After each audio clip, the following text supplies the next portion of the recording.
La columna vertebral. Está compuesta de vértebras, discos intervertebrales y la médula espinal. Se divide en 4 áreas funcionales específicas, que son la cervical, torácica, lumbar y sacrocoxígea. Contiene discos intervertebrales que separan a las vértebras. En su exterior tienen un anillo fibroso y en su interior un núcleo pulposo. Imagina que son como los neumáticos de un auto, que al pasar por un bache o un camino sinuoso amortiguan los golpes. La columna cervical comienza en la base del cráneo. Hay 7 vértebras cervicales diseñadas para permitir la flexión, extensión y rotación de la cabeza. Estas son mucho más pequeñas que el resto de las vértebras, por lo que permiten mayor movimiento. Las 2 principales son atlas y axis. Atlas articula con el hueso occipital. Tiene un arco anterior y uno posterior. 2 masas laterales, un tubérculo anterior y posterior y apófisis transversas. Axis se encuentra debajo de atlas, pero encima de la cervical 3. Es la encargada de la rotación lateral del cuello. El cuerpo de axis tiene la apófisis odontoides, que es la encargada de articular con la parte inferior de atlas. La columna torácica está en la región del pecho. Hay 12 vértebras en esta región. El canal espinal en esta zona es relativamente más pequeño que en las zonas cervicales o lumbares. Esto hace que la médula espinal en esta zona tenga mayor riesgo de comprometerse en caso de una fractura. El movimiento que hay en la columna torácica es principalmente de rotación. Las nervaduras impiden la flexión hacia un lado. Una pequeña cantidad de movimiento se produce en la flexión hacia adelante y hacia atrás. Las vértebras lumbares. Estas son más grandes, anchas y gruesas. Hay 5 en la columna vertebral lumbar. La vértebra lumbar más baja, o L5, se articula con el sacro, y el sacro a su vez articula con la pelvis. Los principales movimientos de esta zona son flexionar y extender.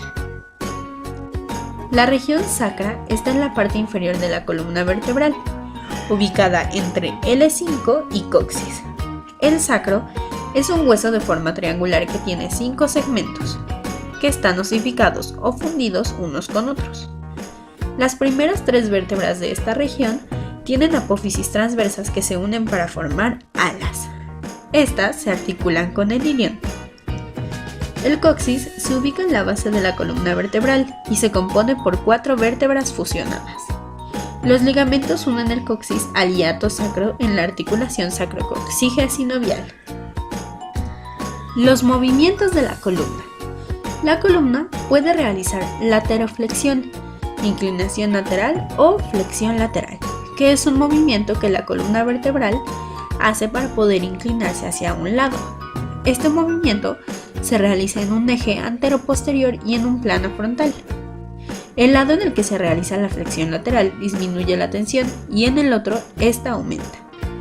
La amplitud de la columna con respecto al movimiento es, en el raquis menor y el raquis torácico, de un 20% y en el raquis cervical de un 35 a 45. Las lesiones de la columna. Los tipos de lesiones más comunes son las fracturas por compresión de una vértebra, así como la subluxación y la hiperextensión de los ligamentos y músculos. También en algunos casos se pueden dar las hernias discales. Cualquiera de las lesiones anteriores puede provocar un corte irreversible en la médula, un pellizcamiento o una elongación. Aunque en muchos casos la lesión solo se limita en inestabilidad de la columna sin comprometer la médula.